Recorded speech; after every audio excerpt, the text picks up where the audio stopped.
গ্রামের এক কোণে ছোট্ট ঘরে থাকত আলস। সে খুবই অলস, সকাল হোক বা সন্ধ্যা আলসকে কাজ করতে দেখা যেত না। একদিন গ্রামের মানুষরা আলসকে বলল, হালস, আজ তুমি কাজ করবে না। ধান কাটার সময় তো সব মানুষ কষ্ট করছে। আরে বাবা, আমি একটু বিশ্রাম নিচ্ছি। ধান তো কালো থাকবে। তারা হেসে বলল, তোমার এই অলসতা দেখে আমাদের মন খারাপ হয়।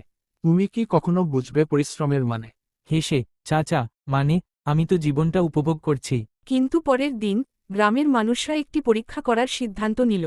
তারা আলসকে বলল, হালস, আজকে তুমি আমাদের সঙ্গে ধান কাটবে। যদি করতে পারো, আমরা দেখব তুমি কতটা সক্ষম। ঠিক আছে, তবে মনে রাখবে, আমি খুব ধীরে করব।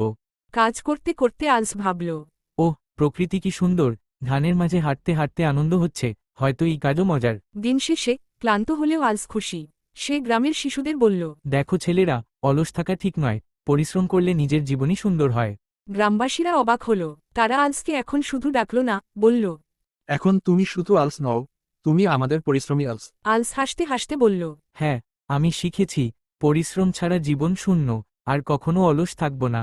এরপর থেকে আলস শুধু নিজের জন্য নয়, গ্রামের জন্যও কাজ করতে লাগল। তার ছোট্ট ঘর, বাগান, পুকুর সবকিছুই তার পরিশ্রমের ফল। প্রতিদিন সে সকালে উঠে বলতো, আজও সুন্দর দিন।